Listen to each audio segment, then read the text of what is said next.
Isso é o seguinte, uma cerimônia de apresentação, né, dos oficiais generais que foram promovidos. E aí as pessoas passaram para cumprimentar o Bolsonaro e teve, se não me engano, uma senhora que cumprimentou, essa de verde, eu acho. A esposa de... Isso. Que cumprimentou, deu um abraço nele, falou alguma coisa no ouvido dele, chorou, né? E aí o Bolsonaro teria se emocionado nesse momento. E aí eu volto a dizer, Vivian, assim, eu nunca vou caçoar do choro de ninguém, sabe? Nunca vou caçoar da contusão de ninguém, da morte de ninguém. E aí, sou eu tenho direito de agir da maneira que eu acho adequada. Pode ser que eu esteja errado, mas eu não vou caçoar. Agora, não dá para entender. Está acontecendo uma tragédia hoje em 2 estados que votaram massivamente no Bolsonaro e ele não mandar uma mensagem. E ali numa cerimônia onde ele está com essa dificuldade de se desapegar do poder, aí chora, igual um molequinho mimado. Porque é isso, um moleque que não quer perder. Porque o Bolsonaro foi aquele cara que falou que a gente não pode ser um país de maricas. Bem lembrado. Que a gente não pode ser uma geração todinho, Nutella. Ele caçoava. Teve uma live, que na época era live, não era o ICL Notícias ainda, que eu cheguei e falei assim, cara, o Bolsonaro está caçoando do choro das pessoas. Pô, não tem nada mais sádico do que isso. Não existe nada mais sádico do que caçoar do desespero das pessoas. E a gente estava falando do desespero de umas pessoas que estavam morrendo de uma doença que sufocava os outros. E ele fazia graça, ele imitou as pessoas fazendo assim. Entendeu? Então, esse choro do Bolsonaro agora, é claro que ele gera essa revolta nas pessoas, porque ele traz tudo isso de volta na memória. Não tem como. O Brasil está com mais de... Eu já falei outro dia, são mais de 30 milhões de pessoas passando fome, mas tem gente que vai falar que não é 30, que é 20, que é 10.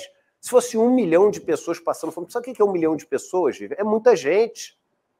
Entendeu? Quantas vezes o Bolsonaro já visitou uma região onde as pessoas estão ali famintas, e tem muitas. Eu sei porque o pouco que eu viajo pelo interior do país, nessas minhas visitas e temporadas nessas comunidades, eu fico assim, devastado. Não visitou uma vez. Não visitou os hospitais, disse que não era o coveiro. Essa frase, eu não sou coveiro. Quase 700 mil pessoas morreram e disse eu não sou coveiro. Agora, assim, a minha dificuldade de entender, Edu, queria ver o teu ponto de vista. O que é esse choro? É medo de ser preso? É tristeza ou é mais uma encenação, mais uma cortina de fumaça? Porque, assim, é muito difícil a gente saber o que ele pensa, né? E talvez seja um pouco... Porque a vida também não é assim... Não tem gabarito, né? Eu costumo dizer muito essa frase. A vida não tem gabarito. E aí, o choro de Bolsonaro é A, uma encenação. B, ele está chateado por causa da derrota. C, ele está passando um recado. D, um dog whistle, um apito de cachorro. A vida não tem gabarito, né? Às vezes é um pouco de tudo. O Bolsonaro, realmente, o cara, ele se isolou ali e tem várias notícias dizendo que o cara está deprimido, que está aí, etc., E realmente, alguma coisa de verdade deve ter nisso. O cara nunca perdeu uma eleição na vida dele. Ele começou como vereador e ele tinha ali um público muito cativo, que elegia ele o tempo inteiro. E os caras foram com tudo, Vivian, acreditando que estava ganhando. Tinha uma fraude em curso.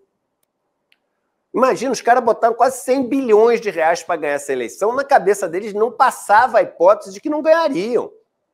Os empresários, no segundo turno, derramaram ali nessas eleições assim, um caminhão de dinheiro. Tem aquele gráfico que começa assim nas doações do primeiro turno, no segundo turno. Ninguém derrama aquele caminhão de dinheiro da iniciativa privada, se não tem certeza que vai ganhar a eleição. Entendeu? E aí, de repente, o cara perdeu. Perdeu, e é o seguinte, ele sim, medo de ser preso. Tem um pouco disso também. Medo dos filhos serem presos. A única pessoa para quem ele demonstrou, pelo menos publicamente, algum tipo ali de sei lá, de relação, até de carinho, são os filhos dele, de uma maneira toda estranha. Mas parece que são as únicas pessoas que importam alguma coisa para ele. E agora tem o risco dos filhos serem presos, sim. Sim.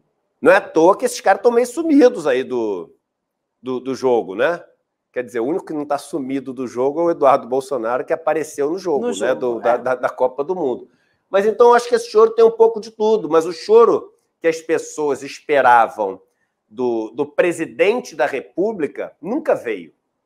Nunca veio. Sabe, o choro que tinha que... Porque é um choro que a gente viu a Angela Merkel tendo. A gente, se não me engano, eu acho que o Trump teve um dia que se emocionou com o negócio da Covid. O Trump. Entendeu? Então a gente viu os caras mais perversos do mundo.